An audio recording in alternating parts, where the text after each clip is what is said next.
তো বন্ধুরা, আজকে আমরা বানাবো হালুয়া। তো প্রথমে হালুয়া করার জন্য কি কি উপকরণ লাগবে জেনে নিই। সুজি, দুধ, গাওয়া ঘি আর আমাদের লাগবে চিনি। তো চলো ঝটপট বানানো। প্রথমে কড়া নেব একটা। প্রথমে গ্যাসটাকে জ্বালিয়ে নেব, তারপরে চামচে করে ঘিটাকে গলিয়ে নেব।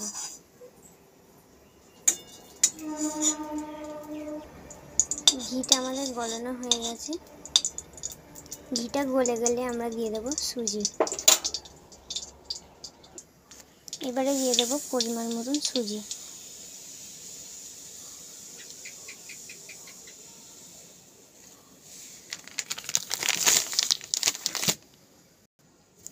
ঘিয়ের সাথে সুজিটা ভালো করে ভেজে নিতে হবে।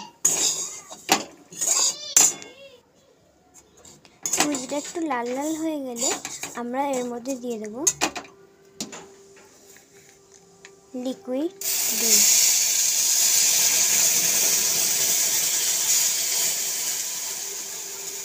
প্রথমে অল্প দিয়ে নেড়ে নেব।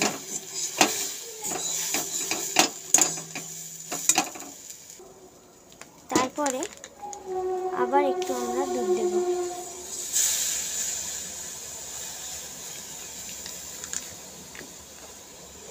দুধ দিয়ে ভালো করে ফুটিয়ে নিতে হবে। তো চলো একটু ফুটে উঠুক, তারপরে দেখা হবে। এই দেখো, এরকম শুকনো শুকনো হয়ে গেলে আমরা এর মধ্যে অ্যাড করব পরিমাণ মতন নুন, দিয়ে ভালো করে নাড়ার পর গ্যাসটাকে আস্তে দিয়ে আবার আমরা দেবো দুধ।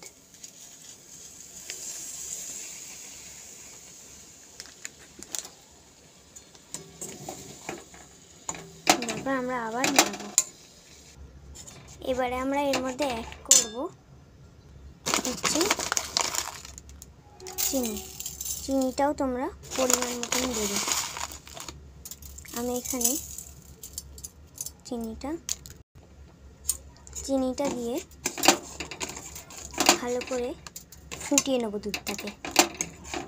দুধটা ফুটে উঠুক, ততক্ষণে একটু ফিরে আসছি। তো দেখো, ফুটে উঠেছে। যতক্ষণ না শুকাচ্ছে আমরা এরকমভাবেই ফোটাতে থাকবো। একদম শুকনো শুকনো যতক্ষণ না হচ্ছে একটু নাড়বো, নেড়ে তারপরে রেখে দেবো। কেমন করে ফুটছে দেখবে এরকম বটবট ভটবট হবে। আগে থাকতে কিশমিশগুলো ভিজিয়ে রেখেছিলাম। দেখো আমাদের সুজিও কিন্তু শুকনো শুকনো হয়ে গেছে। এবার এই কিশমিশগুলো সুজির ওপরে দিয়ে দেবো।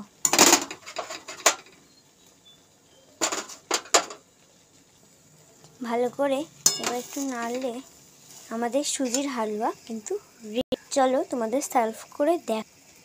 তোমাদের এবার সার্ভ করে দেখাই। আমাদের সুজির হালুয়া রেডি। Bye bye.